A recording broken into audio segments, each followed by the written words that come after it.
Bonjour, bienvenue à l'émergence. Est-ce qu'il y a quelqu'un ici pour la première fois? Non, excellent.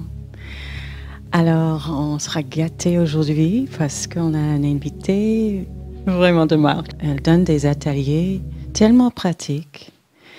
Elle est une âme polyvalente qui a plusieurs spécialités, qui gère le centre de Québec. Et on est vraiment très, très fortunés d'avoir sa présence aujourd'hui. Et elle était avec cette organisation, les Brahma Kumari, je pense depuis 36 ans, c'est ça? 36 ans. Alors, assez expérimentée. J'invite Nicole Gauvin de nous joindre sur la scène. Alors, profitez et une très, très bonne expérience à vous tous et toutes.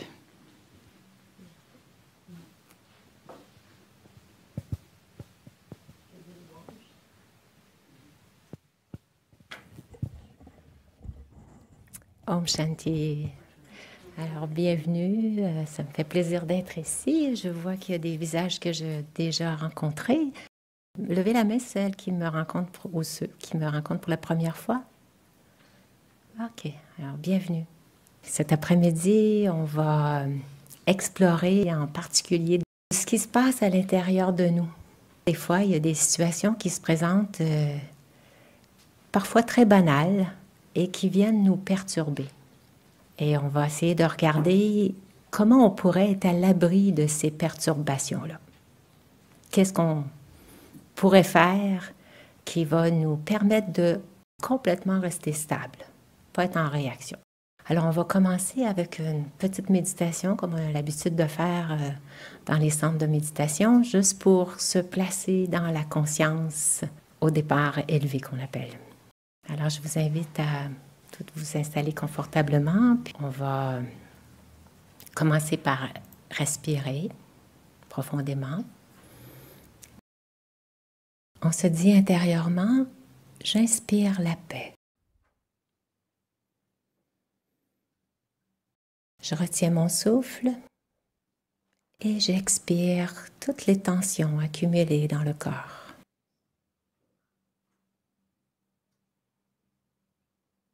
Et encore une fois, j'inspire, je retiens mon souffle une seconde et j'expire. Et au moment d'expirer, je maintiens encore l'expiration en faisant une pause, comme un arrêt sur la respiration. Et j'inspire à nouveau en vérifiant que mon air va jusque dans le bas-ventre. J'inspire profondément. Je retiens. J'expire lentement. Et je retiens. Et dites-vous que tous les doutes, toutes les tensions se sont retirées. Et je permets à mon corps de se détendre. Et aussi à mon esprit de s'ouvrir.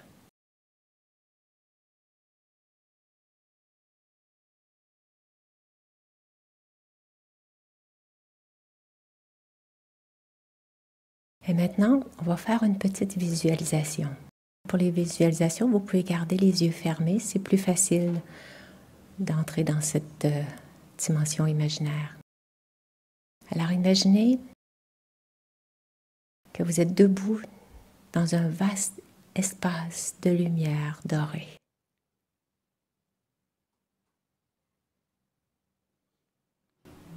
Et devant toi, un grand soleil rayonne. Et ce soleil représente l'énergie pure, la source suprême. C'est un océan de paix et de puissance.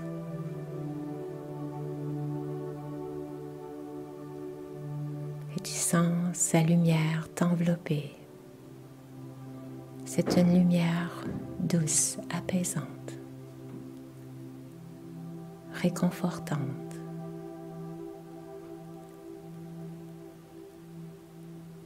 aimante.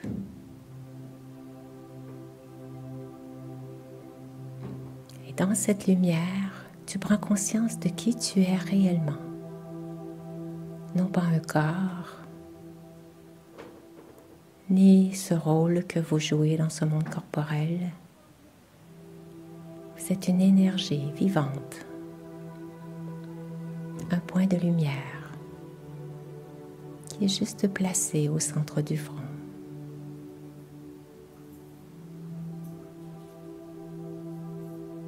Tu es ce je suis éternel, complètement paisible. Une énergie bienveillante.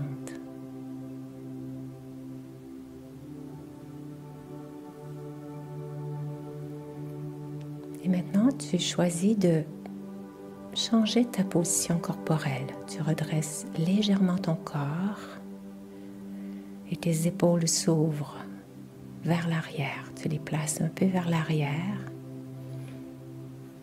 et ton visage s'illumine d'un léger sourire. Tu es le maître de ce corps. Tu ressens une énergie de puissance monter dans ton corps.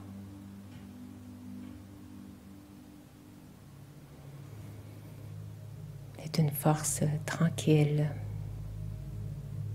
qui te donne confiance.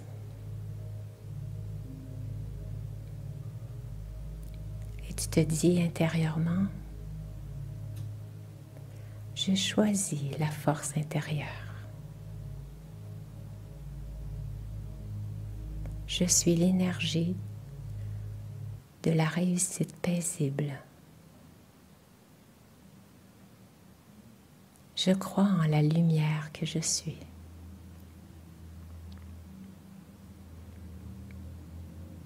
Je suis cette belle énergie qui vibre à l'intérieur.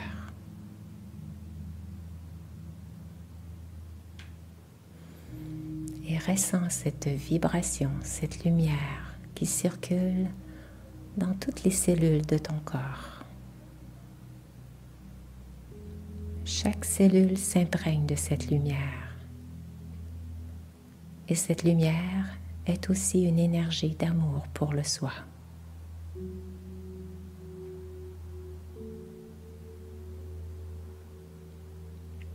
Et maintenant, imagine que tu avances rayonnant comme un soleil. Et chaque pas que tu fais laisse une trace de lumière derrière toi.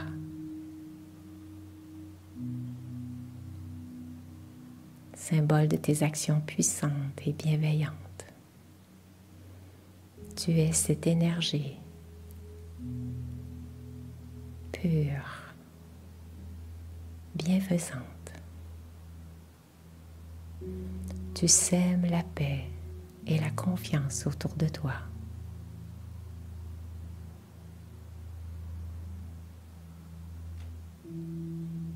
Tu n'as plus besoin de fournir des efforts parce que ta lumière parle d'elle-même. Tu es lumière. Tu es cette énergie apaisante et réconfortante.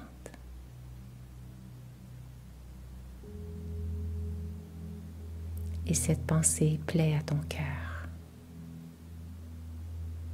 Et tu te dis, je suis lumière.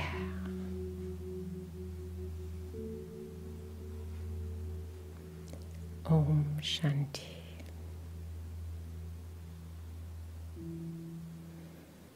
Quand tu es prête, tu respires profondément. On ramène notre attention ici dans la pièce, tout en gardant la conscience d'être cet être de lumière. Alors, ça a bien été, vous vous sentez apaisé, vous avez laissé de côté tout ce qui s'est passé ce matin, toute cette semaine. On est ici et maintenant. Pour aujourd'hui, ce que je vais vous proposer, c'est vraiment de prendre conscience de tout ce que je vis intérieurement. C'est directement relié à ce que je suis en train de mettre sur l'écran de mon esprit. Mais des fois, ce qui arrive sur l'écran de notre esprit, ça arrive tout seul. On est pris avec ça. Fait que c'est ça qu'on va justement essayer d'aller voir la source. Pourquoi ça arrive là? Des fois, il y a des petites situations tellement banales qui ont fait naître un type de pensée, puis là, ça nous met tout croche. On est tout de suite à l'envers, puis on reste dans cet état-là, peut-être toute l'avant-midi, jusqu'au temps qu'à un moment donné, on choisisse de se replacer, là. Mais pourquoi on a été affecté comme ça? Pourquoi c'est venu nous chercher? Fait qu'on va tout de suite regarder. Il y a des situations qui nous influencent. Puis, faut pas juste chercher les grosses affaires, là, comme une grosse information qui vient nous dire qu'on a telle grosse maladie qui vient d'arriver puis qui est incurable. Là. Allons pas chercher des affaires extraordinaires là, qui vont nous mettre tout à l'envers puis que ça va être plus difficile. Regardez les petites choses très anodines. On va essayer de déterminer ces petites choses-là de la vie quotidienne et puis après ça, on pourra regarder quelle est la pensée qui est venue avec ça.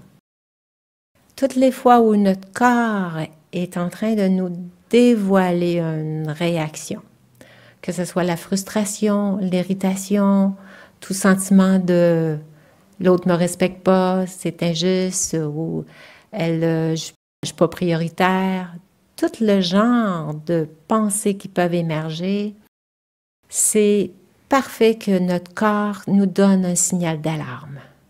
Il est là pour ça, parce que l'âme est en train de vivre quelque chose qui vient éveiller un sentiment, et là, la frustration, on la sent. Puis des fois, ça peut même se manifester par une boule. Il y en a même que ça peut aller encore plus fort, une angoisse, une anxiété qui va naître puis qui va rester. Parce que le corps, lui, il est très, très bien, je dirais, le détecteur de fumée, là. Tu sais, quand il y a moindrement de petite fumée, moi, je regarde chez nous, là, je l'ai mis juste au-dessus de mon armoire de cuisine, au-dessus du poêle.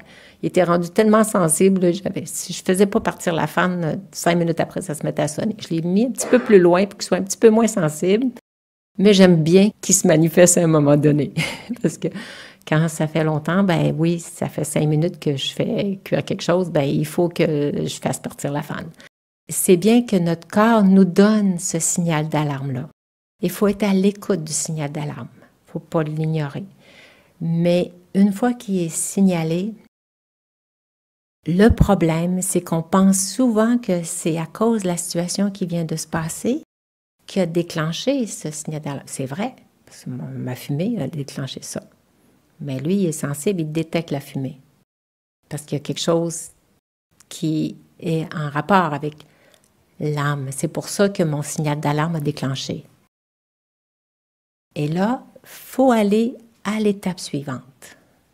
C'est pas se dire, c'est à cause de telle situation. C'est qu'il y a quelque chose, la situation a déclenché ça en moi. Mais ça, à moi, le sentiment que ça a déclenché, ça m'appartient. Si je prends l'exemple des 2 frères, il y en a un qui déclenche plus par rapport à une situation que l'autre. Ça lui appartient à lui, mais la situation, le fait reste le même. Mais c'est perçu différemment. Et là, c'est à nous de voir le type de sentiment qui vient de naître en nous. Et ça peut être toutes sortes de pensées. Vous allez essayer de repérer dans votre vie, parce que là, on a énuméré quelques situations, mais il va vous en arriver 20 autres dans le mois, là, ou dans la semaine, ou même des fois dans la journée. Là. Ça, c'est arrivé là, mais il va arriver d'autres choses, puis encore d'autres choses, puis encore d'autres choses qui viennent tout le temps éveiller un signal d'alarme dans notre corps. Les irritations, les frustrations, c'est courant. Il faut commencer par remercier notre corps de ce signal. Et après ça, c'est à moi, l'âme à l'intérieur, d'aller voir quel sentiment que ça allait éveiller. Et là, je vais vous en donner, puis vous pourrez les compléter. Écrivez-les, celles que je vais énumérer, qui peuvent venir vous rejoindre, puis je vais vous laisser après ça en sortir d'autres. Puis quand je vous dis je vais vous laisser en sortir d'autres, ça ne veut pas dire que c'est celle qui vous appartient personnellement, mais que vous pouvez voir dans la vie courante, là, qui peuvent se passer. Souvent, c'est « je ne vais pas y arriver ». Ce genre de travail-là ou bon, quelque chose. Je ne vais pas y arriver. Je ne me sens pas à la hauteur. Vous n'êtes pas obligé de toutes les écrire, mais regardez celle qui peut être la pensée, le sentiment qui peut émerger. Est-ce que des fois, quand on entend une sirène comme ça éveille une émotion? Si oui, ça peut venir signifier quelque chose dans votre corps. Hein? Si à un moment donné, vous étiez enfant, puis votre mère allait souvent en ambulance, elle entendait les ambulances arriver, puis ça fait naître un sentiment de stress, d'angoisse ou un sentiment de peine ou quelque chose.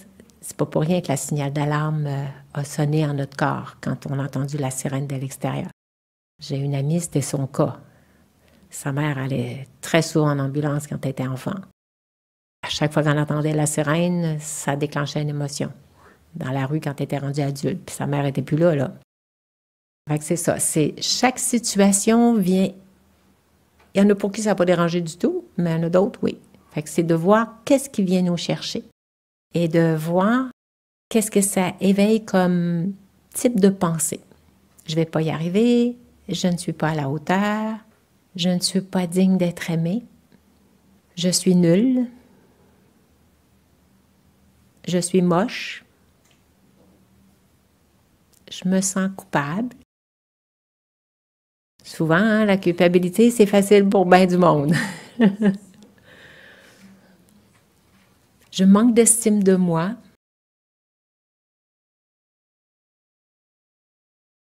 Je ne suis pas digne d'être aimée, puis aussi, je ne mérite pas d'être aimée. Ça peut être autre chose. Le sentiment de dignité ou le sentiment de ne pas le mériter. Je suis inutile ou je me sens inutile. Maintenant, je suis devenue inutile. Formulez-le comme ça peut vous appartenir. Là. Je ne vaux rien.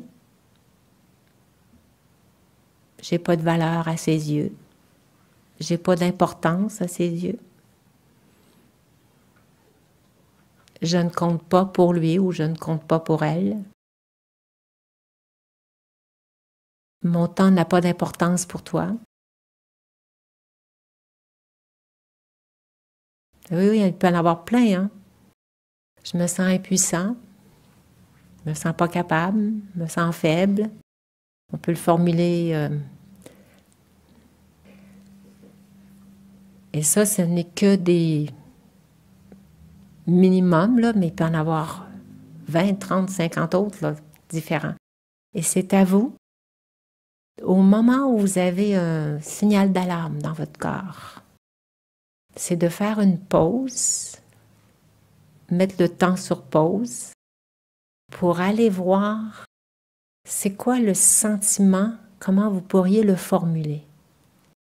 Il se déclenche dans le corps comme une irritation, une frustration, il y a comme, des fois juste, voyons, qu'est-ce qui se passe? Tu sais, pourquoi il fait ça? Pourquoi il dit ça? Il y a quelque chose. Ça vient veiller quelque chose, une réaction. Dès que vous vous sentez en réaction, c'est comme si le détecteur de fumée venait de déclencher, là. Considérez même les petites choses très banales. Une petite frustration, là, tu sais, pas grosse, là, mais elle est là pareil. Parce que ça, c'est comme la racine d'une mauvaise herbe qui commence à pousser. Puis quand on les laisse s'étendre, à un moment donné, ça envahit. Puis après ça, on est pris avec ça. Ça continue, ça se répond. On a beau essayer de, se replacer les idées, se rechanger ça, OK, se remettre de bonne humeur, mais ça revient tout le temps. C'est redondant dans notre vie. Parce qu'on a laissé cette petite pousse-là négative qui a germé une fois, puis on l'a considérée banale. Bon, OK, je ne m'en ferai pas pour ça, là, c'est pas si grave, là. On se parle comme ça, mais la cause est restée là pareil. La fumée est encore là. On a juste fait éteindre le détecteur. Moi, je le prends, je vais le porter dans le salon, puis je pèse sur le piton. J'ai fait partir la fan. Mais souvent, des fois, si on ne fait pas partir la fan, même si on a enlevé le détecteur de fumée, la fumée se répand pareil, puis là, ça vient que c'est partout. Il faut en tenir compte. C'est de déterminer d'où vient la racine. Je vais vous donner un exemple quand on change notre langage intérieur. Supposons que j'ai une amie qui m'invite au restaurant. Ben, c'est pas qu'elle va payer pour moi, là, mais on va se rencontrer au restaurant, puis c'est elle qui a choisi l'endroit, puis à telle heure, on va se rencontrer. OK, parfait, ça fait longtemps que je l'ai vue, on va se partager des bons moments, tout ça, c'est une amie que j'apprécie beaucoup. Et puis, j'arrive au restaurant, c'est un endroit qu'elle a trouvé près de chez elle. C'est pas un fait vécu, là, mais c'est juste un fait rapporté. Et là, j'arrive là, j'aime pas trop la place.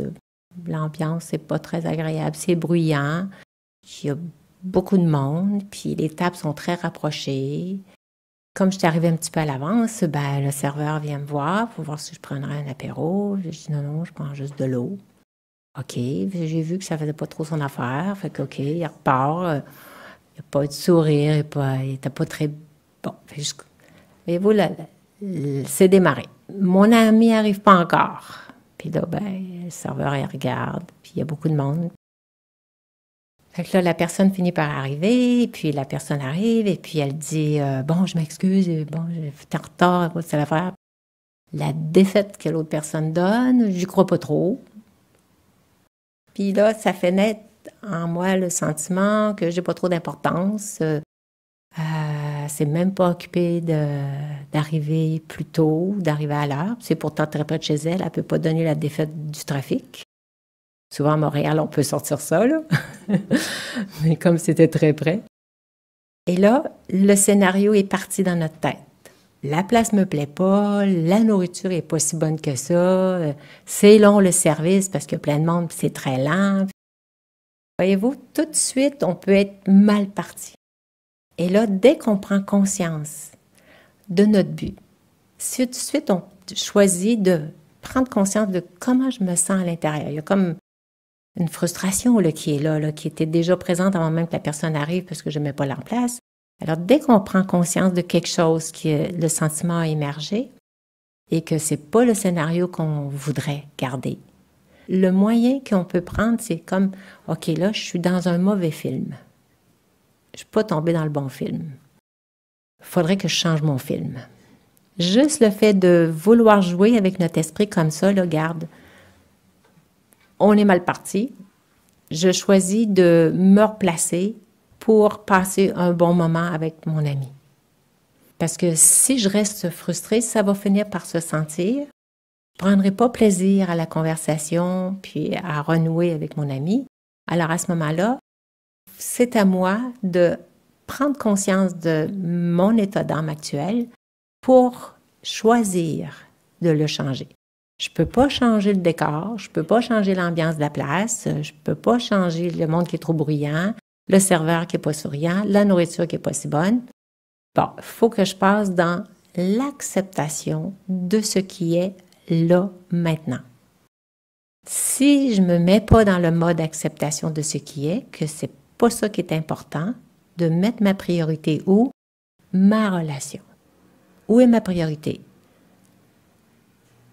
Grogner, rester frustré, puis passer une mauvaise soirée, ou choisir de prendre du bon moment avec mon ami, puis passer une belle soirée, puis repartir content, garder mon contentement. J'étais partie de chez moi contentée, passer une belle soirée avec ce but-là, et c'est complètement autre chose qui se passe. Ça vous est déjà arrivé des fois, un scénario, il n'est pas comme on aurait voulu. Alors là, on n'est pas dans une situation où on peut changer l'extérieur, avoir un effet sur l'extérieur. On ne peut pas dire, ben garde, moi, j'aime pas la place, on s'en va-tu ailleurs? C'est pas important, l'extérieur. C'est de choisir quel intérieur, c'est quoi mon but. Puis dès qu'on réalise qu'on peut changer ça, ça se change dans la seconde. Notre position mentale. On a un pouvoir là-dessus. C'est juste se dire, je suis dans un mauvais film, là, je change de film. Je me fais un autre type de scénario. Le décor est comme ça, c'est sombre, c'est bruyant, c'est parfait. Je l'accepte comme il est. Puis, je choisis de passer un bon temps. Et tout de suite, on peut repartir du bon pied. Ça va? C'est se dire, j'ai ce pouvoir-là. Mais il faut en prendre conscience qu'on a ce pouvoir-là pour un scénario comme ça. Mais prenons la phrase où la personne se dit « Je ne suis pas digne d'être aimée ». Là, il faut aller un petit peu plus loin. C'est pas juste parce qu'il est arrivé une scène puis qu'on ne m'accorde pas l'attention qu'il faut, on me met de côté, on prend ma place ou « Je ne suis pas digne d'être aimée ». Pourquoi j'ai ce genre de sentiment-là? Il faut aller voir quel pourrait être le type d'explication qui pourrait faire que l'enfant se met à penser qu'elle n'est pas digne d'être aimée de ses parents. Qu'est-ce qui aurait pu se passer? Il faut aller voir plus loin parce que si j'ai ce genre de sentiment récurrent-là qui peut émerger, c'est qu'il y a une situation, des situations, puis juste pour démarrer la discussion, ça peut être que mes parents ne m'accordaient pas assez d'importance. Mes parents arrivaient du travail, ils étaient tellement occupés, ils arrivaient le soir, il fallait préparer les repas, faire les devoirs, puis tout ça. Il n'y avait jamais de temps pour jouer avec moi. Il n'y avait pas ce genre d'attention-là pour que je puisse sentir leur amour, qu'on ne m'accordait pas du temps pour le plaisir, pour s'amuser avec moi, ou passer une après-midi ensemble un samedi pour aller au parc. Non, ils étaient tout le temps trop occupés. Ou j'avais pas le droit de parler à la table. Tu sais, des fois, les enfants, tais-toi, toi, t'es pas important, c'est juste les adultes. Laisse parler les adultes. Il y a des enfants comme ça, et ça se passait comme ça chez eux. Fait qu'il y a plein de petits événements qui se sont passés, qui ont fait naître ce type de sentiment-là qui aura pu survenir dans la vie de quelqu'un. Pas digne d'être aimé. Fait qu'il s'agit de le trouver en soi, d'aller faire cette quête à l'intérieur. Est-ce qu'il y en a d'autres petits scénarios où l'enfant peut penser que je ne suis pas digne d'être aimé, qui aurait pu faire de ce qui se passe, qui peut faire naître ce genre de sentiment-là? Est-ce que vous en voyez des situations qui auraient pu se passer dans l'enfance de l'enfant? On ne m'accorde pas assez de temps, juste pour le plaisir, pour me montrer leur amour. On voyait des parents, des fois, qui disaient des histoires aux enfants le soir. Puis elle s'aperçoit que sa petite amie, ses parents lui content tout le temps des histoires à tous les soirs. Moi, jamais j'ai ça. Ce genre de situation-là, qu'elle s'aperçoit que ça se passe comme ça dans l'autre foyer, et ça se passe jamais chez moi, ça pourrait faire naître chez un enfant, dire, ben moi, on ne m'accorde pas ce temps-là. Ça veut dire qu'on ne m'aime pas. Ou on préfère mon frère. Voyez-vous, ça ne prend pas grand-chose des fois pour faire naître un type de sentiment. Puis tous les sentiments que je vous ai énumérés tout à l'heure, là, je ne suis pas capable, je ne peux pas y arriver, je ne suis pas à la hauteur. Pourquoi on a ce genre de sentiment-là qui peut émerger? C'est là qu'il faut aller voir d'où ça peut venir. Puis ça peut venir d'une petite pégadille. Tu sais, tous les sentiments, les blessures de l'âme, là. Le rejet, l'abandon, la trahison, l'injustice. Il y en a beaucoup qui ont les blessures de l'âme, là, dans ces 5 de Lise Bourbeau, là. Est-ce que tu pourrais les répéter? Les 5? Pensez au mot trahi. Trahi, T pour trahison, R pour rejet, A pour abandon, H pour humiliation, I pour injustice. Alors moi, je les repère avec le trahi. Oui? J'en ajouterais une autre. Oui, allez. Parce que je l'ai, cette blessure-là, moi. OK. La blessure d'envahissement. Envahissement. Ça veut dire que les autres, ils prennent trop de vous? Oui, qu'on se OK. sent envahi. OK. Moi, j'avais une maman qui était très envahissante. OK. J'ai travaillé ça en thérapie, évidemment. OK. Pour être capable de poser mes limites. OK. Mais c'est ça, la blessure d'envahissement, ça peut faire très mal.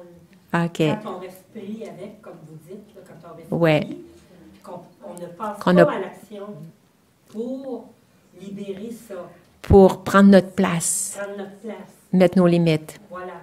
OK. C'est beau, merci. Après la pause, on va aller chercher les affirmations pour redonner du pouvoir à l'âme. On va reprendre. Alors, on va juste redébuter avec un petit moment d'intériorisation. Pas très long. On va fermer doucement les yeux.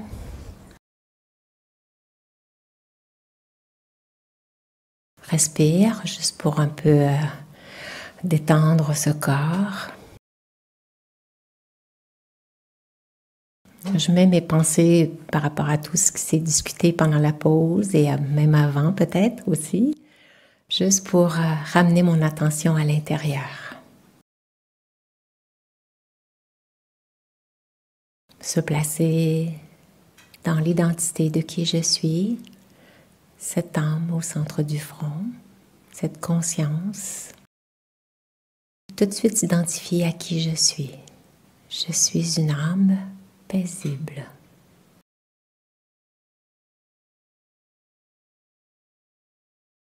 Je suis comme une petite lumière, très calme, tranquille, qui est juste là, derrière les yeux. Et toute mon attention se pose à cet endroit. Et pour être sûr que je prends la position, je me pose la question, mais sans obligatoirement y répondre. Juste se dire la question, quelle sera ma prochaine pensée? Et tout de suite, notre regard se tourne vers notre monde intérieur. Vous n'avez pas besoin d'essayer de la créer, juste vous poser la question, quelle sera ma prochaine pensée?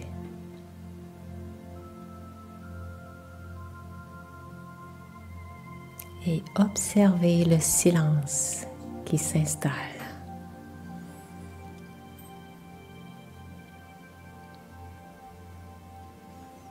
Sentez cette dimension de paix. Parce que quand on se pose cette question, quelle sera ma prochaine pensée? On est dans la position d'observateur. On observe quelle sera la prochaine pensée. Et je garde la position d'observateur.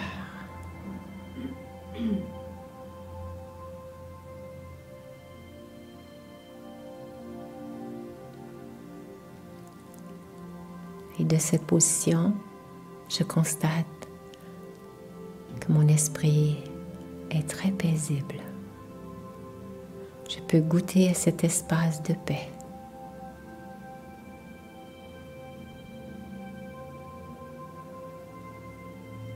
Je peux ainsi retrouver mon calme, apaiser les émotions.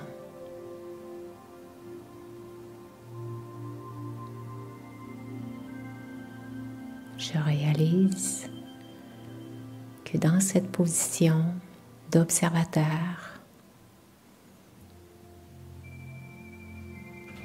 tout est redevenu sous mon contrôle. Je ne suis plus à la merci du monde extérieur. Je retrouve ma stabilité, mon calme, la nature de qui je suis, un être de paix. Je respire profondément et j'apprécie ce doux moment paisible à l'intérieur.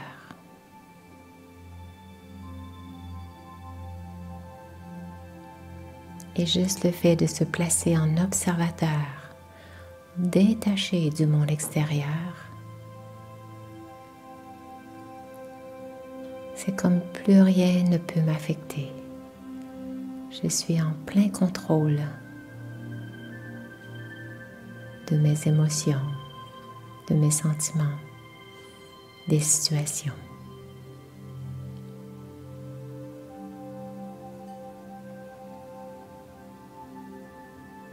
Om Shanti.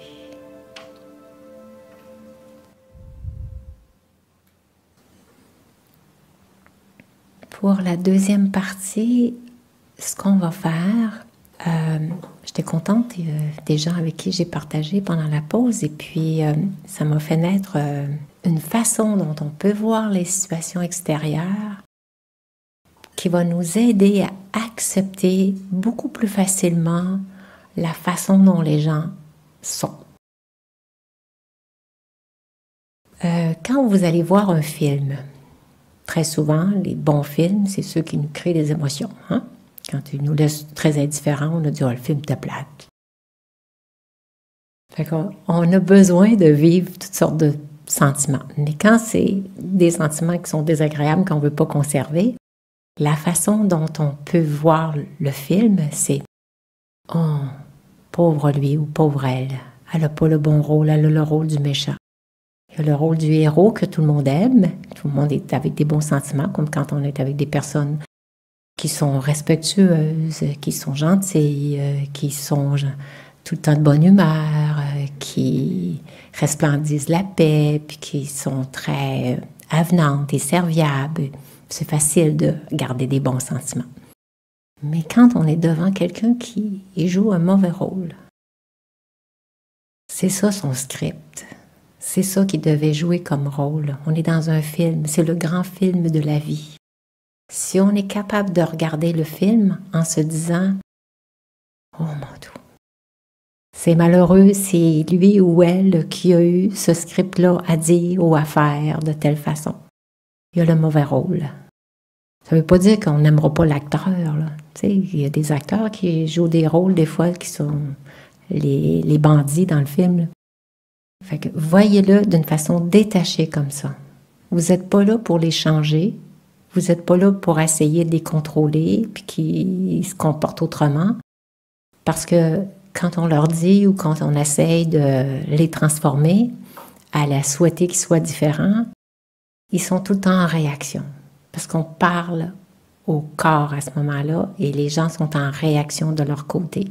Ils ne sont pas dans une conscience de vouloir, à moins qu'il y en a des fois que oui, ils sont prêts à recevoir l'information, ça peut arriver, mais ça prend un bon doigté. Il faut que la personne soit comme préparée. Ben là, j'aurais quelque chose à te dire. Ça.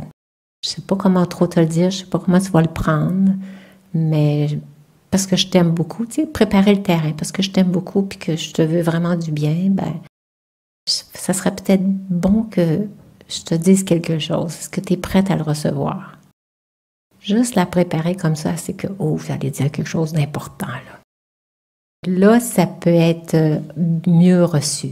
Mais quand on dit, hey, là, tout de suite qu'on leur donne ce qui nous frappe, nous, à nos yeux, que le comportement de l'autre n'est pas correct, puis qu'on leur mentionne, ils sont tout le temps en réaction, parce qu'on n'a pas préparé le terrain. Il faut les mettre dans une attitude où ils vont le recevoir positivement. C'est comme un patron, quand il y a quelque chose à mentionner à son employé, quelque chose qu'il faut qu'elle corrige, mettons qu'elle est toujours en retard à son travail, bon, ou quelque chose qu'elle fait des fautes d'orthographe, bon. Ce qu'on nous recommande en Raja Yoga, c'est si la personne reçoit que le défaut, elle sort du bureau du patron, elle a 0. Le patron n'est pas content, je vais peut-être perdre ma job, ça va le stresser, elle a eu 0 pour son évaluation. Mais si le patron a assez de psychologie et puis assez de perspicacité pour que l'employé reçoive bien l'information, puis que ça va avoir un porte-fruit, en Raja Yoga, on leur dit, sors-lui 9 belles choses que tu aimes, que tu trouves qu'elle fait bien. Elle répond bien au téléphone, elle est toujours gentille avec les clients, elle est très respectueuse, elle est très serviable. Bon, on lui sort tout ce qu'elle fait de bien, 9. Il y a la petite affaire ici, si tu pouvais corriger ça, là, tu serais parfaite. Elle va avoir 90% quand elle va sortir du bureau. Elle n'aura pas 0. Ça donne confiance à la personne qu'elle est appréciée pour ce qu'elle est. C'est pas qu'elle va se sentir nulle, puis pas capable, puis pas à la hauteur, puis qu'elle a peur de faire sa job, là. Fait qu'on leur donne toutes les belles choses, puis après ça, la petite chose qui est là, qui n'est pas grand-chose à nos yeux, mais qui pourrait vraiment, qui serait apporter une petite attention spéciale, ça ferait bien plaisir. Fait que ça fait toute une autre attitude intérieure que la personne va recevoir l'information. Il faut donner les qualités avant de donner la correction. C'est une technique qu'on nous a enseigné dans le Raja Yoga. Fait que, essayez-la, vous verrez.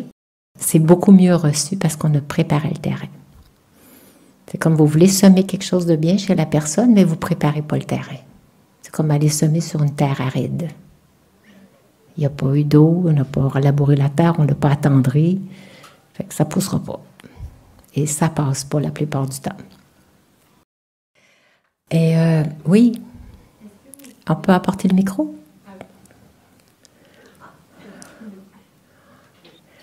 Je serais curieuse d'avoir un petit peu de profondeur ou de détail dans l'idée de quand on souhaite que les autres soient différents, c'est parler au corps. Ben, on se trouve à parler à l'âme. C'est toujours l'âme qui entend l'information. Mais si on ne prépare pas le terrain, la personne est en mode mental, qu'on appelle en Raja Yoga la conscience du corps. Ça veut dire que par rapport à ce qu'elle fait. Fait que ça, on appelle ça par rapport à ce qu'elle fait ou ce qu'elle a, et non pas ce qu'elle est. Fait que si on sait lui mettre en valeur les qualités de l'âme, c'est l'âme qui va recevoir l'information à ce moment-là. Elle ne sera pas en réaction. Quand on prépare pas le terrain, on les place pas dans une situation où elles sont réceptives positivement. Donc, elle est en réaction et on va avoir un mauvais résultat parce qu'elle va être plus en réaction. Oui? Une autre question, on va apporter le micro.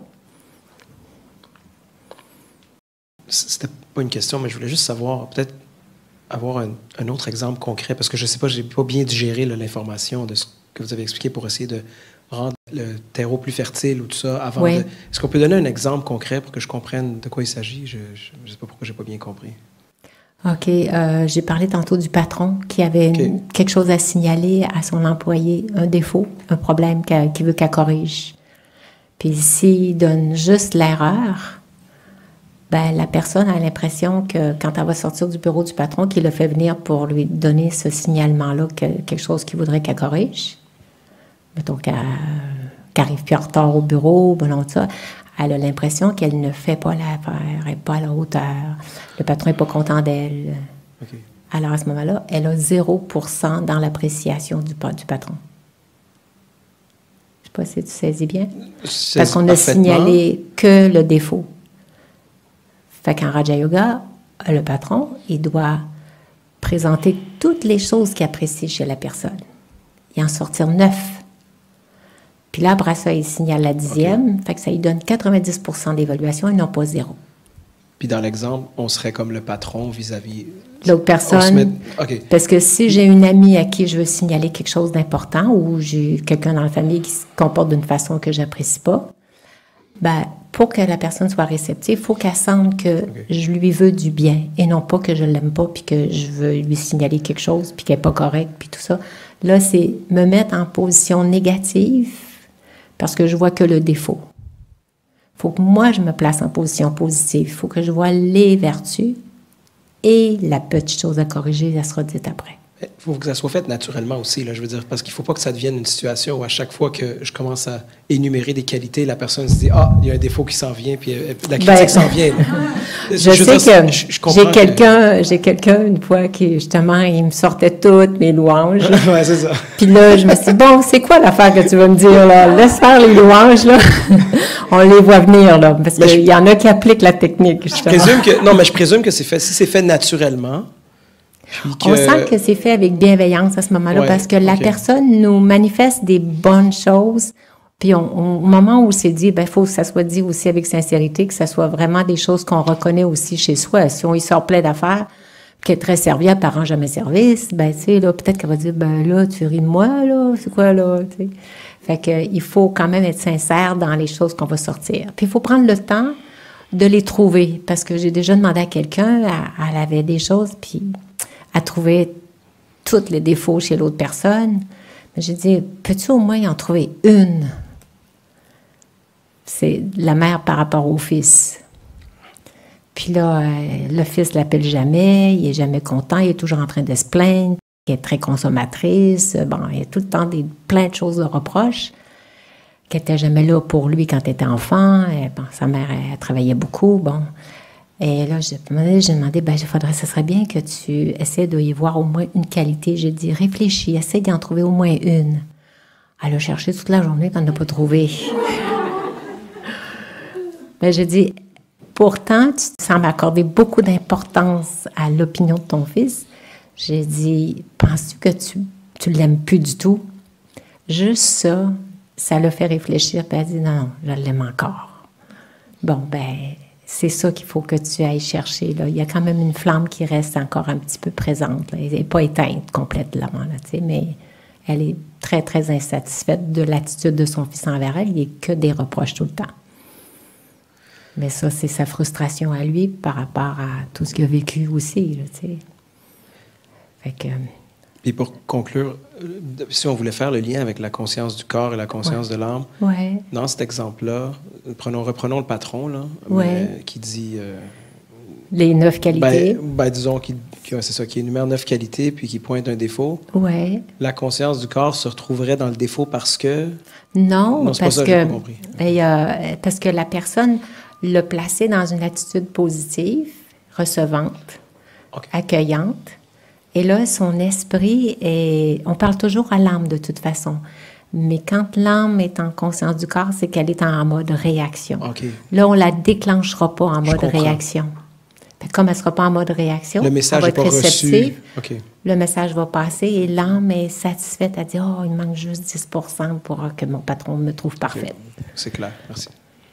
On parle toujours à l'âme pareil. Mais c'est quand elle est déclenchée, elle est devenue dans le mode négatif.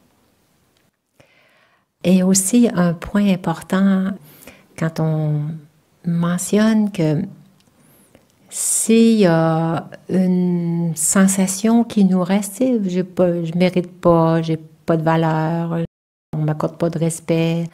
Bon, puis quand on a repéré d'où nous vient ce genre de sentiment-là, on a reconnu que mes parents étaient toujours en train de me comparer à l'autre, puis tu sais, il y a tout le temps des sentiments qui sont nés par rapport à des faits vécus et qui sont là. Puis on est consciente que ça vient de là. Parfait. Mais là, qu'est-ce que je fais avec ça, là? Tu sais, je l'ai quand même, ce sentiment-là. Ça le fait naître ça en moi. Alors, c'est comme si toute ma vie, toute mon enfance, mon adolescence, la mauvaise herbe, ce genre de pensée négative-là envers le soi, je ne suis pas à la hauteur ou je suis nulle, a été semée dans mon jardin tout le temps. Fait que comment on va faire pour plus avoir ça dans mon jardin? Alors, même si on essaie de les déraciner, on essaie d'enlever ça, la nature a horreur du vide. Vous avez déjà entendu? Oui. Hein? Alors, il faut se mettre à semer. C'est là les belles affirmations qu'on va devoir semer. Et dès qu'on sème, c'est semer des fleurs, c'est semer des natures de l'âme, c'est semer des pensées que je vais vous donner, des types d'affirmations, pour revenir à la vraie nature de qui je suis réellement. Parce que la pollution, toute cette négativité-là, ça ne nous appartient pas. Et je vais vous donner un exemple très concret par rapport à ça. Imaginez un lac pollué, plein de pollution. Est-ce que ça a changé la nature de l'eau? La vraie nature de l'eau, c'est quoi? H2O. Toute la pollution, là, ça n'appartient pas à l'eau, hein. Même si l'eau est polluée, on la regarde, il y a plein de cochonneries dedans, elle est brune, elle sent pas bon, personne n'oserait se baigner dedans. Mais ça n'a pas jamais changé sa nature. Si on se regarde dans l'extérieur, c'est moche. C'est pas attirant du tout. Mais si on se regarde à l'intérieur, la vraie nature, elle reste toujours intacte. Ça a toujours été H2O. Fait que c'est à nous de se repositionner dans notre conscience, de notre vraie identité, de qui je suis, la vraie nature de l'être. C'est pour ça qu'on vous enseigne le Raja Yoga, puis on vous enseigne que vous êtes les qualités naturelles de l'âme, qui sont les 7, que moi, j'ai trouvé un truc pour m'en rappeler tout le temps. Vous les avez appris en Raja Yoga. Est-ce que tout le monde a suivi le cours d'introduction à la méditation? Non? OK. Alors, on va les dire. Pour vous dire tout de suite, mon truc, c'est AB, SVP, comme s'il vous plaît. Puis il y a 3 P. AB, SVP, PP. OK? A, ça serait je suis amour. B, je suis bonté, bienveillant. Tout le monde pense que c'est ça, mais il y en a un autre. Mais on les a aussi, ceux-là, mais c'est bonheur. On est naturellement quelqu'un qui reste dans le bonheur. On perd des fois parce qu'on change de track. S, ça serait quoi? Vous êtes toutes des âmes sereines. Ça va avec paix, ça. C'est sagesse. Vous avez tous le bon discernement. Vous pouvez aller voir à l'intérieur de vous pour aller trouver la bonne réaction, la bonne attitude à avoir, prendre la bonne décision. Quand on se met dans la bonne conscience, vous êtes sage naturellement. Vous êtes tout en mesure de trouver la bonne solution. Ça, c'est sagesse. V est plus difficile à trouver. Vérité. Oui, c'est bon. Qui l'a sorti? C'est vous, OK. Bravo. Alors, elle se souvient de son cours. Alors, vérité, hein, c'est ma vraie nature. C'est cette nature-là, c'est l'âme. C'est ma vérité. Je suis dans ma vérité.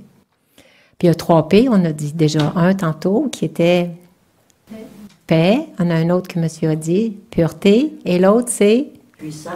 Oui, pouvoir. Puissance ou pouvoir. Alors, les affirmations, on va les entourer de ça parce qu'il faut se raccrocher à notre vraie nature. OK? Alors, une pensée qu'on répète, puis qu'on répète, puis qu'on répète, ça devient notre croyance. Mais il ne faut pas y croire juste par l'intellect. Parce que ça va être juste une pensée qui ne sera pas sentie. Alors, quand vous allez les faire, replacez-vous dans la conscience d'être l'être à l'intérieur pour que ça s'imprègne dans le subconscient. Sinon, ça fait juste une pensée qui vient de passer, puis c'est tout. Pour qu'elle soit vécue, pour qu'elle soit efficace, pour qu'elle soit intégrée dans votre personnalité, il faut que ça aille jusque dans le subconscient. Et pour ça, il faut se placer dans la conscience. Il faut être dans la nature de la conscience pour être dans le subconscient. Ça va rentrer au poste plus vite. Fait qu'il s'agit de se mettre à ce moment-là pour être vite dans la conscience. Dites-vous, quelle sera ma prochaine pensée? Là, tout de suite, vous vous tournez vers votre monde intérieur. Vous êtes déjà intériorisé. Et là, vous la formulez. Je suis une âme paisible ou une âme en paix ou je suis la paix. Puis, s'il y en a qui veulent les intégrer tout de suite dans leur téléphone, moi, je les ai tout écrits, j'ai comme des petits post-it dans mon cellulaire, puis je les ai mis sur un post-it. Puis il y a un titre, la paix. Fait que là, je suis la paix ou je choisis la paix dans cette situation. Je peux choisir, parce que là, c'est comme des médicaments qu'on va vous donner. Il faut trouver le médicament selon la situation aussi. OK? Parce que des fois, c'est bon de prendre un Tylenol, mais des fois, ça ne sera pas un Tylenol, ça va être un antibiotique pour les otites. Hein? Fait que selon votre situation, votre sagesse intérieure va être en mesure de vous guider vers le bon médicament. C'est à vous de user de votre discernement, selon la situation qui vient de se présenter. Fait que dès que vous sentez le signal d'alarme arriver dans votre corps, c'est de faire la pause, voir quelle pensée que ça l'a créé. Je suis moche, je ne suis pas à la hauteur, je suis nulle, je suis incompétente. Bon, vous voyez qu'est-ce que ça a comme symptôme. Ça, c'est le symptôme. Puis là, il faut aller voir votre petit médecin intérieur qui, lui, il va savoir quoi remplacer cette pensée-là. Parce que si vous la gardez, cette pensée-là, c'est comme une mauvaise herbe. Ça ne vous rend pas heureux. Ça vous éloigne de votre nature. Fait que là, pour la mauvaise herbe, c'est pas juste de l'arracher, il faut planter. Et planter, c'est plus il y aura des fleurs dans votre jardin, moins les mauvaises herbes vont avoir de la place. Puis entre vos fleurs, il va y avoir toujours une petite mauvaise herbe qui va émerger, mais laissez-la pas en place. Dès que vous la sentez, le petit signal d'alarme, votre corps, il va vous le dire. Une frustration, irritation, colère, fâché, pas content, vous le sentez, votre émotion. Fait que c'est d'être à l'écoute. Votre corps est parfait. Il est toujours en accord avec l'âme. Puis si votre corps, vous ne l'écoutez pas, là, quand il vous donne des signaux d'alarme, il va vous parler plus fort par la maladie. Le mal a dit. Fait que là, il s'agit de beaucoup plus être à l'écoute de ce.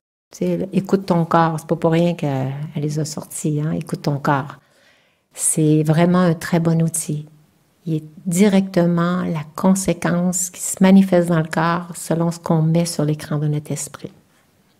Ce que vous mettez ici, lui, il va vous dire, si vous gardez en paix, ça veut dire que c'est positif, c'est correct, ça vous convient. Mais dès qu'il se met frustré, irrité, c'est là qu'il faut regarder qu'est-ce qui est en train de se passer dans ma tête. Lui, c'est juste le signal d'alarme. Alors, des fois, ça peut être, chaque situation est une opportunité de manifester mes qualités intérieures. C'est pas un obstacle. Il ne faut pas les voir comme des obstacles. Des fois, une situation, l'autre, es-tu venu pour me tester? Non, ça peut être juste une opportunité de manifester mes qualités intérieures. Fait que rien à l'extérieur n'a le pouvoir de troubler ma paix intérieure. Ça, c'est très puissant. Ça vous donne du pouvoir. Rien à l'extérieur n'a le pouvoir de troubler ma paix intérieure. Ça, c'est des formulations pour maintenir votre paix. Parce que la paix, oui, rien à l'extérieur n'a le pouvoir de troubler ma paix intérieure. Là, à ce moment-là, vous vous donnez plein de pouvoir. Puis, pour trouver la sérénité dans le chaos, vous pouvez vous dire « Je suis une âme paisible ». C'est comme si tu t'en vas au centre du cyclone, puis c'est le chaos à l'extérieur. Et moi, j'aime beaucoup, pour pouvoir me stabiliser vite, là, je me détache de cette situation. Le pouvoir de se détacher de la situation, là, tout de suite, tu n'es plus dans le monde extérieur. Je me détache. C'est comme, et je l'ai essayé quand on regarde des films tristes, là, quand à un moment donné, tu sens que l'émotion est en train de monter, là, puis si tu continues à regarder le film avec ce qui est triste, là, puis tu vois ce qui est triste, ça monte jusqu'ici, puis là, ça se met à pleurer. Là. Puis là, tu veux pas pleurer dans le cinéma. Là. Bon, tu la sens venir, l'émotion. Quand je la sentais monter, je me disais, je me détache de cette situation. Tu peux même sentir, essayez-le quand vous aurez un film, vous la sentez revirer de bord. Puis là, tu es capable. Puis tu répètes, je me détache de cette situation. Je me détache de cette situation. Comme le soldat qui est sur un champ de bataille. Il marche dans un champ, puis à un moment donné, il entend un coup de fusil. Il ne restera pas là à découvert, hein? Tout de suite, il va s'écraser au sol pour ne pas être exposé. Parce que s'il reste exposé, s'il ne se détache pas de la situation, il va se faire blesser, peut-être même tuer. Alors, c'est important qu'il se mette à l'abri. Puis se mettre à l'abri, c'est que j'en se détache. Je me détache de cette situation. Puis une fois que tu es détaché, là, tu es en pouvoir d'agir, de te défendre. Et te défendre, le moyen du Raja Yoga, c'est d'envoyer des bons souhaits pour transformer l'atmosphère extérieure. On y envoie des bons souhaits de paix. Je te souhaite de retrouver la paix. Quelqu'un qui est en colère, je te souhaite de retrouver la paix. J'avais un mari, quand sa femme l'engueulait, je me souviens, le mari était au centre de Raja Yoga, puis là, j'ai parlé que le pouvoir du silence est très important. Puis il dit, pourtant, il dit, quand ma femme, elle me gueule après, je dis rien, puis ça l'enrage encore plus. Fait que j'ai dit, pas se poser, j'ai dit, d'habitude, le pouvoir du silence, c'est quelque chose qui apaise l'autre, tu sais, quand on répond pas, on met pas d'huile sur le feu, comme on dit. Puis là, il me vient l'idée, j'ai dit, c'est quoi vous pensez quand vous la voyez comme ça? Il dit, je trouve qu'elle a l'air de folle. Ben, j'ai dit, c'est ça qu'elle capte. Il faut que vous changez votre pensée pour lui envoyer des bons souhaits, parce que là, tu es en train de la juger, puis ça la met encore plus en colère. Fait que j'ai dit, je t'envoie des bons souhaits de paix pour que tu retrouves ta paix. Fait que c'était pour ça que ça la provoquait plus, parce que la pensée a un pouvoir.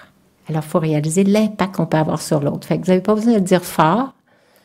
Puis j'avais une autre dame, elle disait, quand elle m'a demandé ça, c'est son mari qui l'engueulait, je suis un être de paix, je suis un être de paix. Puis à un moment donné, il dit, quoi, qu'est-ce que tu dis? Au lieu de le dire tout va dans sa tête, elle s'est mal dire comme en chuchotant, puis il essayait de voir qu'est-ce qu'elle disait pendant qu'il gueulait, là. Fait que je suis un nez de paix, je suis un nez de paix, puis ça, il dit, oh, il a laissé tomber. Fait que c'est ça. Alors, pour trouver la sérénité, je suis une âme toujours paisible, mais moi, j'aime bien avant, je me détache de cette situation pour après ça, quand je suis en pause, là, je suis en mesure de me mettre en conscience d'âme et puis de me affirmer, là. Alors, parfois, on perd notre paix dans les situations, puis il faut se dire que l'autre personne, elle a le mauvais rôle. Fait que ça nous aide à les accepter sans essayer de les transformer, toujours essayer de les contrôler pour qu'ils ne fassent plus ça, là.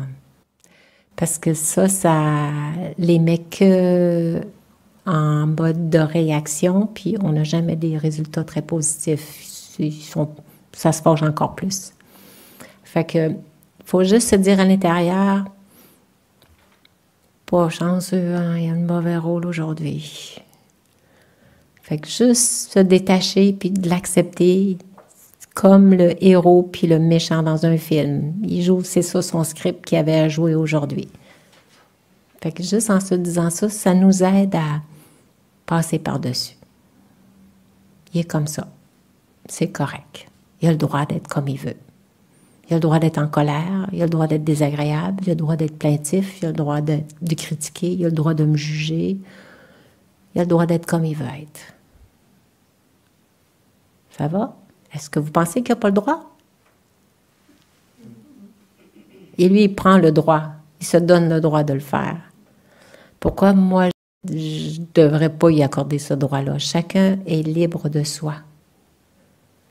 Je ne suis pas en train d'essayer de contrôler les esprits de tout le monde. On n'est pas capable, on ne peut pas changer la pensée de l'autre. Mais je peux changer ma propre perception de la situation en me positionnant d'une façon qui va me garder dans ma stabilité. C'est important que moi, je ne perde pas le contrôle, que je reste stable en me détachant. Alors, oui, on va te prendre le micro. Bien sûr.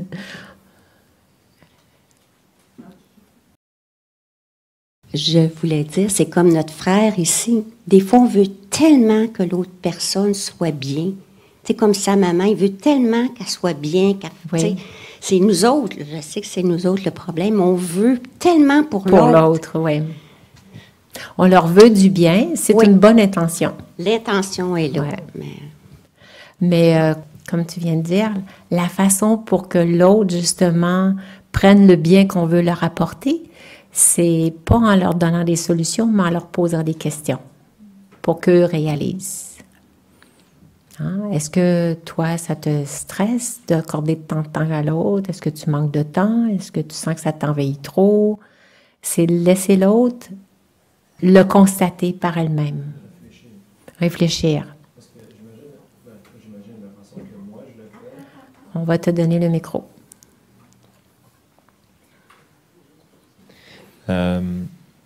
C'est ça, ça permet de réfléchir, de faire de cette façon-là. De ma façon, ça la rend défensive, puis ça la permet même pas de réfléchir. Mm-hmm. Puis elle se sent contrôlée, j'imagine. Ouais.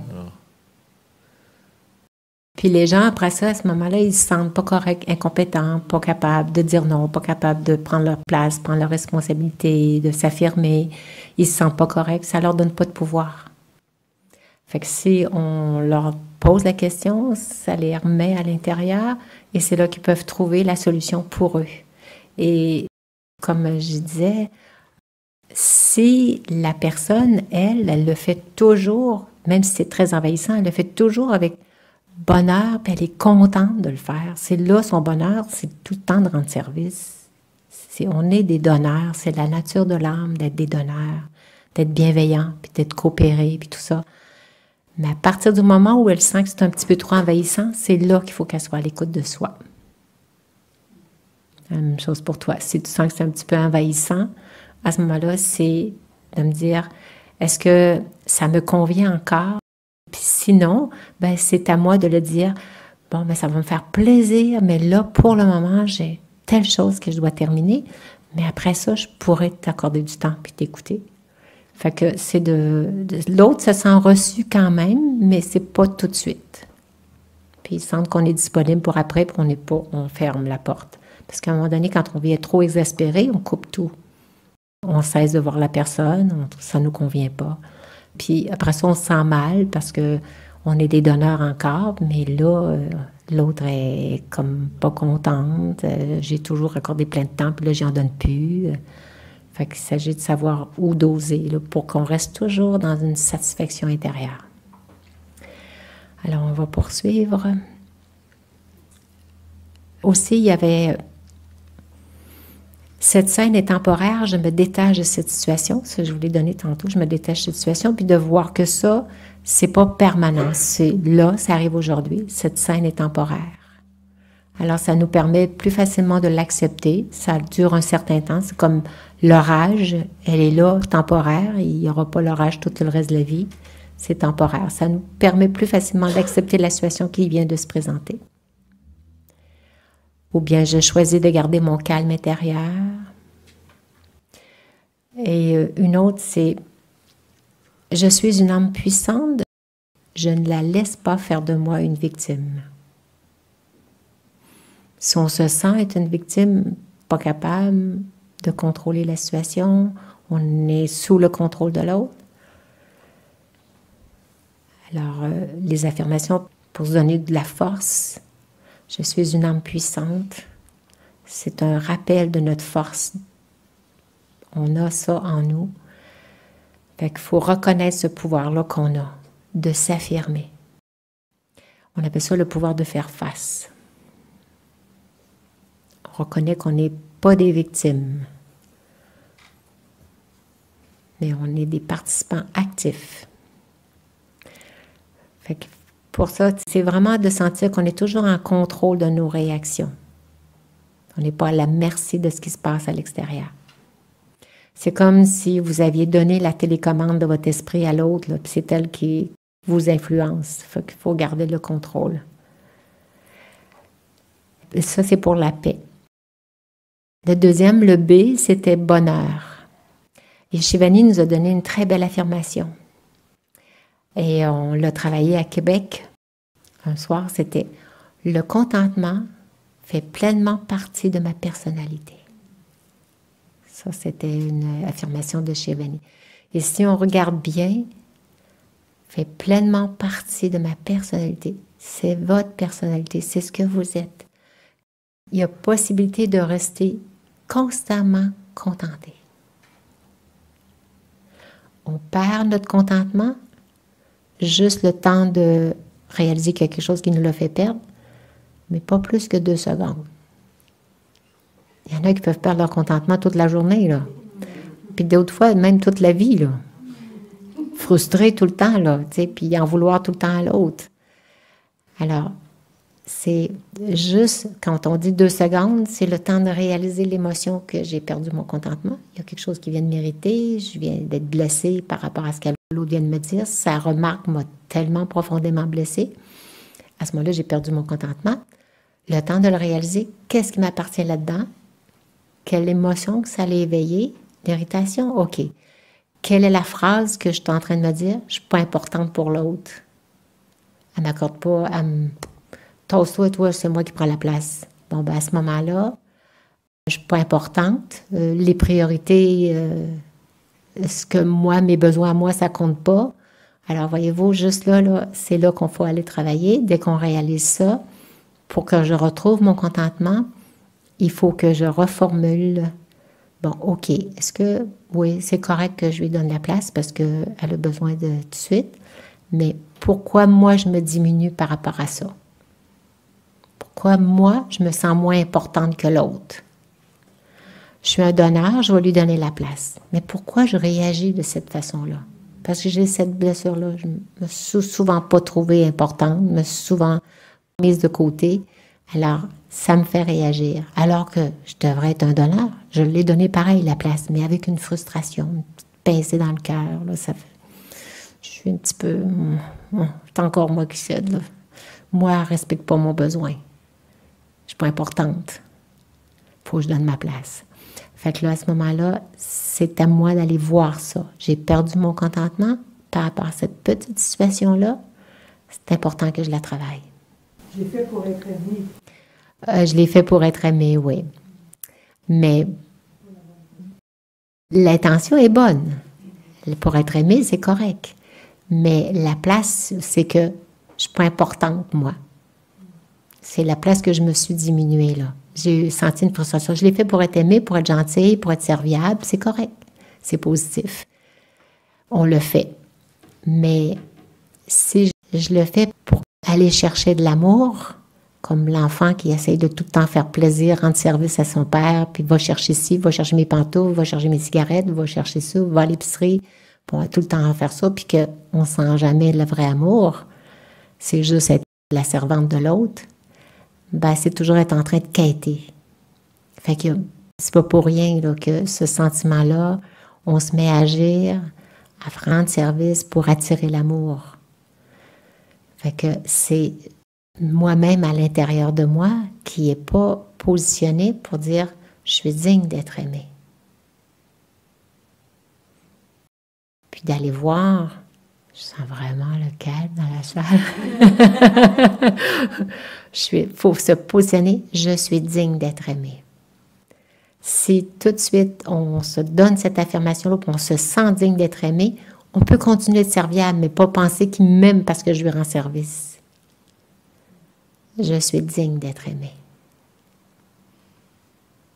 On m'aime pour qui je suis, et non pas parce que je fais, mais qui je suis. Il faut se replacer dans notre interprétation. Il ne m'aime pas parce que j'y rends service. Non, je suis digne d'être aimé. Il faut se l'affirmer. On m'aime pour qui je suis, les belles qualités que je suis. Et je sais toutes ces qualités-là, paix, amour, bonheur, sagesse, je suis tout ça. Je suis digne d'être aimé et on m'aime pour qui je suis. Ça va? Et ça, il faut l'affirmer. Dès qu'on va avoir le petit moment de frustration, petit quelque chose qu'on a mis de côté, là, on ne nous a pas invité au party, là. Ils ont invité toutes mes sœurs, mais pas moi. Pourquoi? Pourquoi moi? Pas digne d'être aimé, moi? Si j'ai cette pensée-là. Fait que voilà, le contentement maintenant. Le contentement fait pleinement partie de ma personnalité. Moi, j'ai vraiment aimé, puis je l'ai trouvé très puissante. Il faut être constant, puis garder cette satisfaction intérieure de rester contenté. Et voyez, au moment où vous la perdez, reprenez-la. On va aussi aller chercher la protection divine. Est-ce que il y en a peut-être qui n'ont pas pris les cours? Fait que prenez-le comme ça passe. Là, vous voyez comment vous réagissez devant ça. Là. Parce que si ça vous fait réagir, c'est qu'il y a quelque chose à aller travailler là. Alors nous, en Raja Yoga, on se connecte avec la source divine, la source d'énergie pure, qui est un océan d'amour, un océan de paix, de bienveillance, de bonté, de miséricorde, de compassion, toutes les qualités, aucun jugement, il nous accepte tel qu'on est avec toute notre pollution. Pas de problème là-dessus, c'est parce que cette énergie-là ne voit que l'âme dans sa pureté, il ne voit pas la pollution. La pollution, ça ne nous appartient pas, c'est étranger à nous. Fait que comme c'est une âme qui voit l'âme, il nous voit dans la conscience de l'âme, alors donc on n'est que les qualités, fait que c'est important d'aller se mettre sous ce regard divin pour se sentir une fois aimé et accepté tel qu'on est, parce qu'il ne regarde pas la pollution qu'on a pu développer avec toutes nos petites affaires de pollution qu'on a accumulées à force de vivre dans les corps. Alors, quand on se connecte avec cette énergie-là, c'est comme si ça redonnait du pouvoir à l'âme. C'est comme votre téléphone, quand il est déchargé à la fin de la journée, puis il est rendu bien faible, puis qu'il y a plein de mauvaises pensées là, envers le soi ou envers les autres, plein de jugements, puis plein de critiques, puis ça fait pas notre affaire. On se connecte à c'est comme le générateur, le lighthouse qu'ils appellent en anglais, qui recharge la batterie, qui redonne du pouvoir. Oui.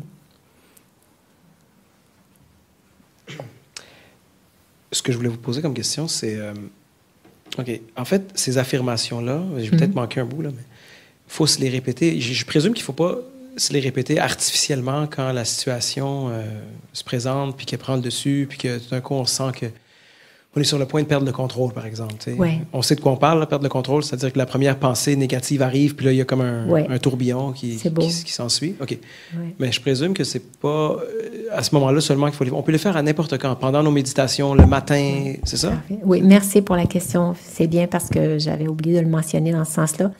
C'est bien de les pratiquer quand c'est pas la tempête.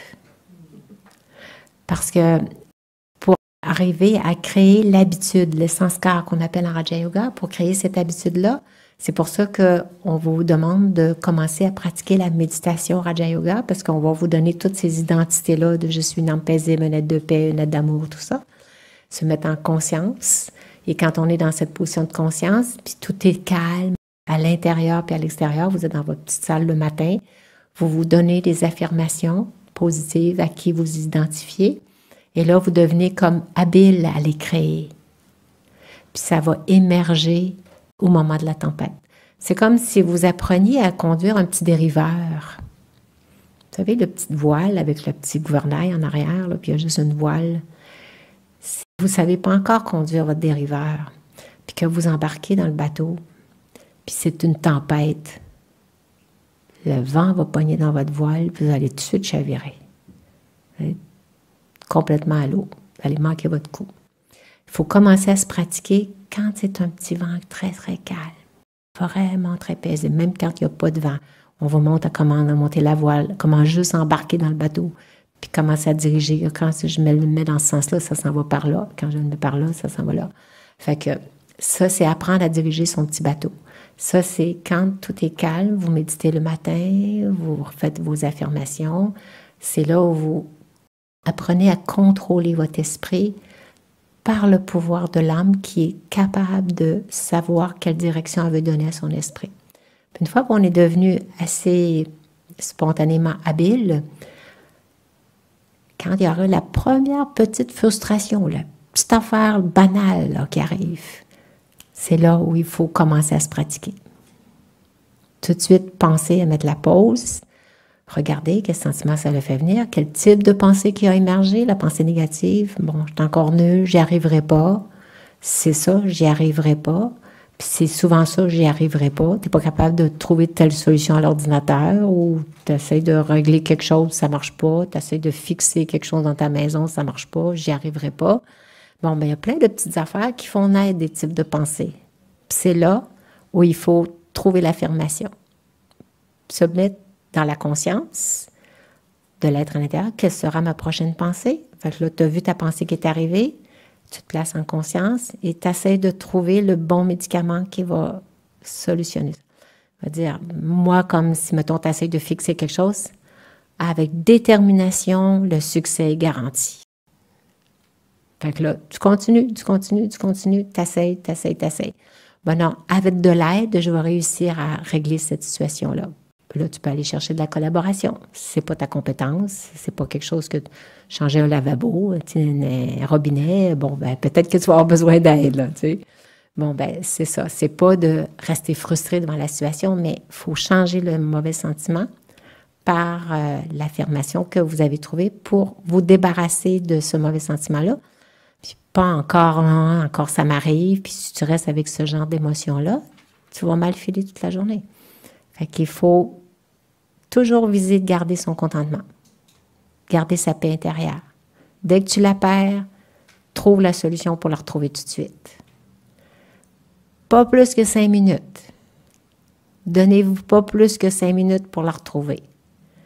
Puis après ça, vous allez trouver que ça va prendre 2 minutes, puis après ça, 1 minute, juste quelques secondes. Vous allez y arriver à la maîtriser.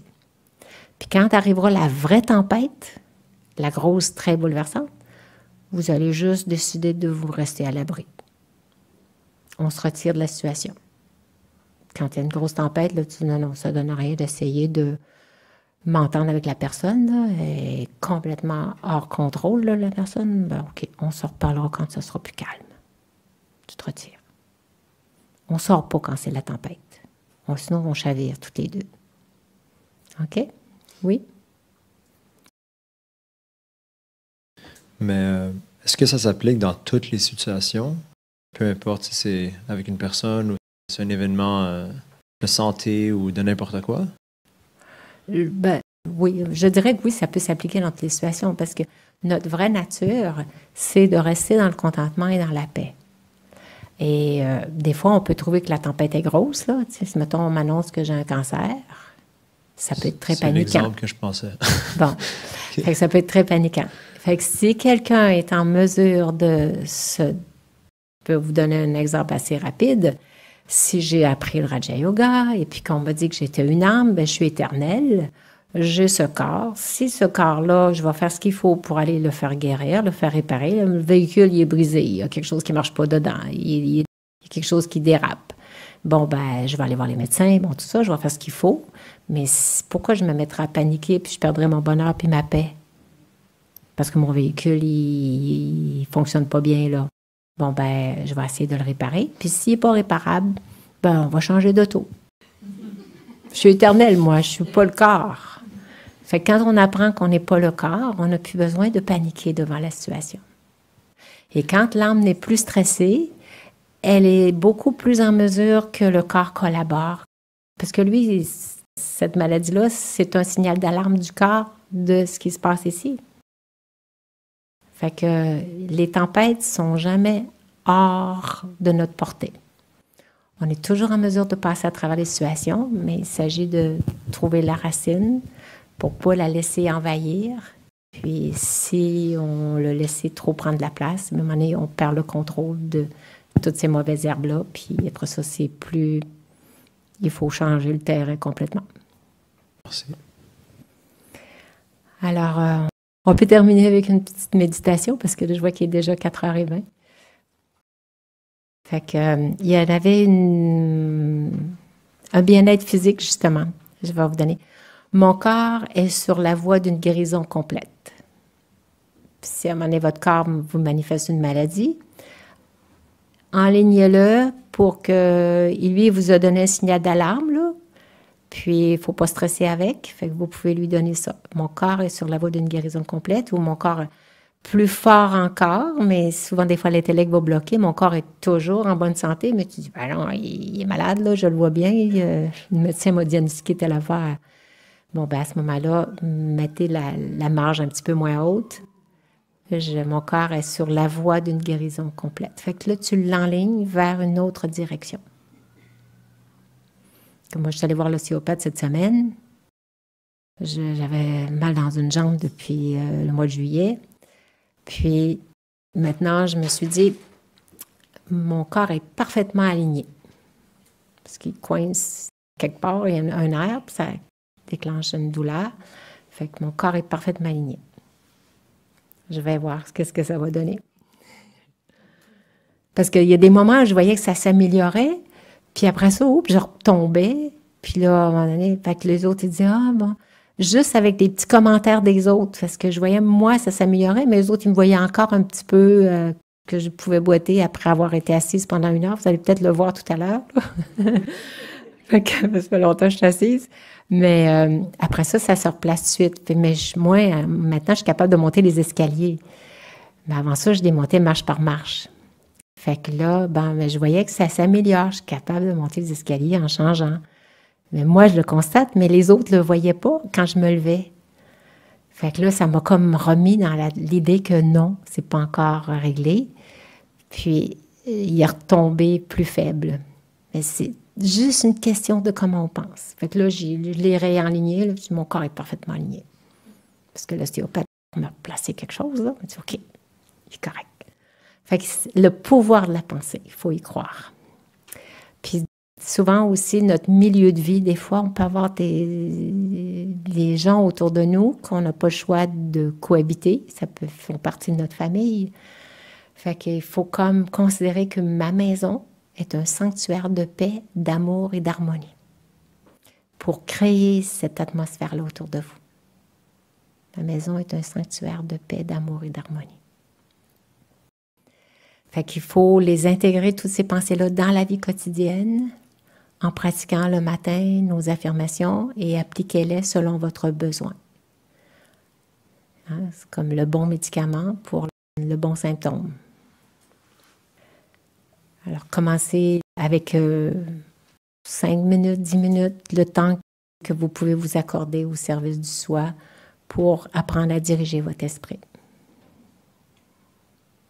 Puis si vous n'avez pas encore pris les cours de méditation, ben, vous allez avoir des beaux outils. Ça dure 4 semaines. Puis il vous donne vraiment toutes les techniques là, pour arriver à pratiquer cette méditation. Parce que la méditation Raja Yoga, c'est le yoga de l'esprit. Ce n'est pas les postures physiques. C'est vraiment apprendre à diriger notre esprit. Fais-le. Il faut arracher la négativité, mais pour arracher les mauvaises herbes, il faut semer des fleurs.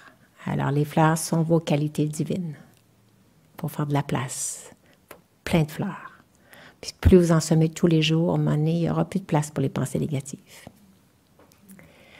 Alors, aussi, c'est bien de faire une petite pause avant de dormir, d'aller faire une petite vérification s'il s'est passé des choses la journée pour essayer de déterminer, peut-être vous n'avez pas eu le temps dans la journée de faire votre petite introspection pour savoir d'où venait cette pensée-là, c'est quoi les pensées récurrentes, là, négatives envers le soi.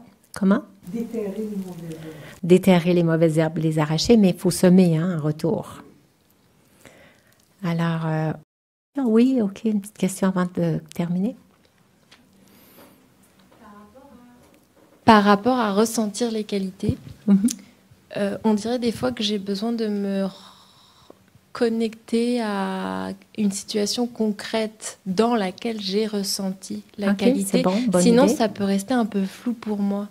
Est-ce que ça fait partie de la pratique? C'est une bonne idée, peut-être de se reconnecter avec ça pour que l'inconscient y croit plus aussi, parce que c'est un bon truc. Mais en vous plaçant dans la conscience, ça va aller chercher cette partie divine en soi. Fait que automatiquement, ton être, l'âme, elle est capable de l'accepter parce que là, tu t'identifies à ta nature. Mais en se référant avec des expériences où tu étais dans l'expression de cette qualité-là, c'est bien aussi parce que l'intellect l'accepte à ce moment-là. Tu sais, c'est comme si je dis, je me sens super stressée parce que je vais avoir une entrevue pour un job. Puis là, je me dis, je suis calme et détendue. Là, tu te regardes, tu trembles, puis la voix, puis tout ça, puis tu es tout rouge. Ben là, à ce moment-là, ton intellect va te dire, hey, tu t'es pas regardé. Hein? Fait que là, c'est difficile pour toi d'y croire. Mais moi, je déjoue mon mental en lui disant, oui, je comprends parce que tu regardes l'effet physique que ça donne, parce que mon corps me dit bien que je suis stressée parce qu'il sent que j'ai peur de manquer mon entrevue, parce que je les tiens, cette job-là, puis je sais que c'est la job pour moi, puis le bon salaire, puis là, pour aller chez moi, puis j'y tiens beaucoup. Alors, ça me stresse encore plus. Alors, lui, le corps, il te donne le résultat de ton stress, de la pensée, parce qu'il sent ton attachement à voir ça. Mais moi, ce que je dis à mon mental, je dis, oui, je sais, parce que toi, tu regardes l'extérieur. Mais moi, je me dis, je suis en train de devenir de plus en plus calme. Je sème la pensée parce que c'est ce que je veux récolter. Et là, le mental, il ne peut pas contredire. Je sème cette pensée-là parce que c'est ce que je veux récolter. On récolte ce que l'on sème, hein? Fait qu'il faut que je la sème. Je ne suis pas encore rendue au résultat, là. Je ne suis pas encore calme, mais je la sème. Je suis une âme calme et détendue. Et là, ton corps va l'accepter parce que tu lui dis que tu es en train de la semer pour la récolter. Fait que l'intellect l'accepte. Ça va? Fait que si vous sentez que bon, tu ne te crois pas bien, là, quand tu crois que tu n'y crois pas, dis-toi, il faut que je la sème parce que c'est ce que je veux récolter. On récolte ce que l'on sème. Tout le monde y croit à ça. Alors, on va juste on va baisser un petit peu la lumière. Alors, on va tout simplement se placer pour détendre le corps. Peut-être respirer profondément. Fermez les yeux. Prenez conscience de votre respiration. Respiration calme et régulière. Et au moment d'inspirer, je garde une pause d'une seconde et j'expire. Je prends encore une pause d'une seconde. C'est pour Daniel, j'espère.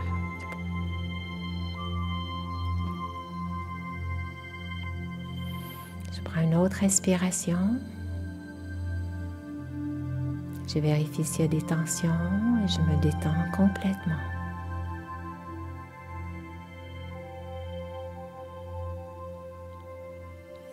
Maintenant, je choisis de tourner mon regard vers mon monde intérieur.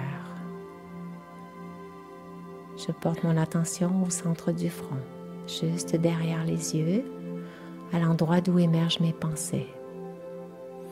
Et pour vite me positionner, je me pose la question, quelle sera ma prochaine pensée?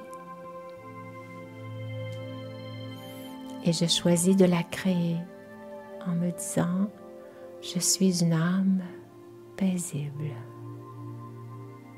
Parce que c'est ce à quoi je veux m'identifier. C'est ma vraie nature.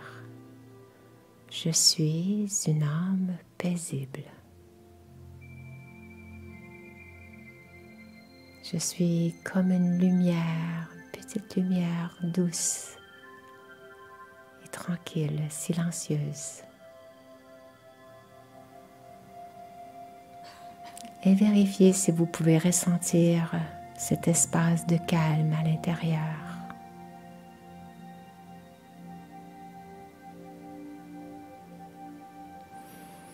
Et au-dessus de vous, imaginez une lumière dorée qui provient de la source d'énergie pure.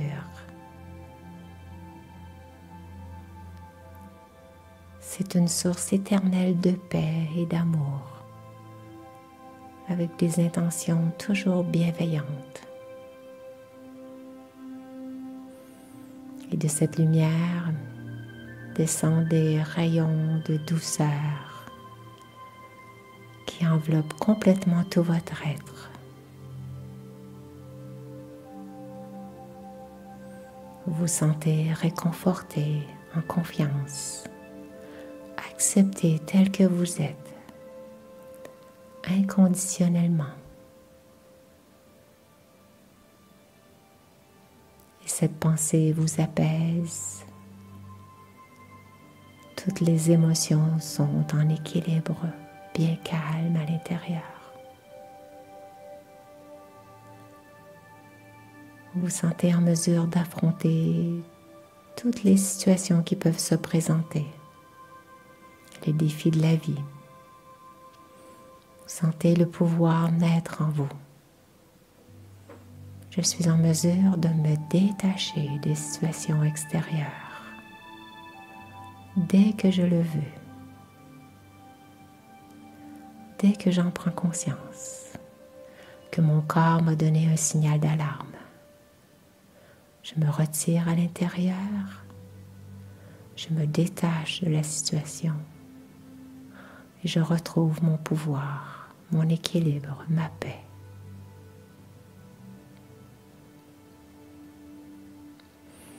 Et je sais que le Maître à autorité toute puissante m'accompagne à chaque instant. C'est comme l'enfant qui se sent accompagné de son Père et se sent en sécurité. Il n'a pas peur d'affronter les autres personnes qu'il peut rencontrer sur la rue. Il est avec son Père, le Maître à l'autorité toute puissante. Aucune peur. Et seulement la paix. Aucun stress. Vous vous emplissez de son énergie, de sa lumière bienveillante. Et ressentez son amour pour vous. Il vous aime tel que vous êtes, sans condition. Vous êtes son enfant chéri.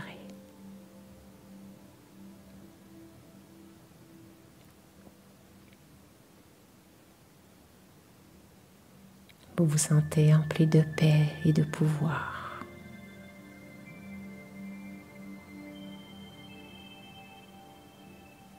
L'âme est régénérée.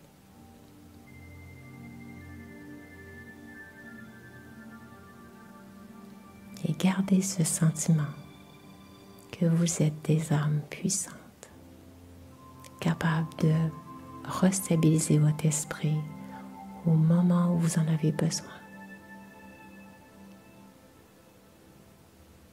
Détachez de la situation, détachez du monde extérieur.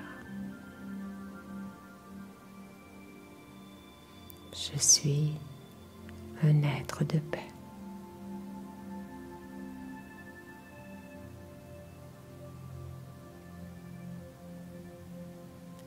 Om Shanti.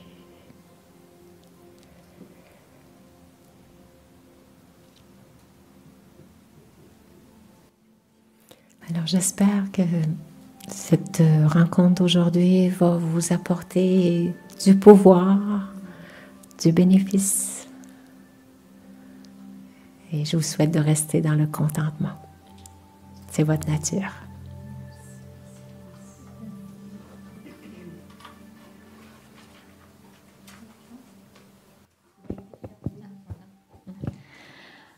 Alors, bien, moi aussi, j'espère que ça vous a été utile, bénéfique. Vous vous sentez bien, empli de bons outils, prise de conscience, réalisation, expérience. Un grand merci, Nicole, d'être venue nous rendre visite de Québec et surtout partager bien beaucoup de joyaux, de sagesse, mais aussi d'expérience. On sent que tu les as pratiquées, ces affirmations. Et il n'y a rien de tel, je pense, que l'expérience que l'on puisse transmettre. Ça vient tout de suite nous nourrir non seulement bien l'esprit, mais aussi le cœur. Et on sent aussi qu'on peut le faire, nous aussi, on peut avancer.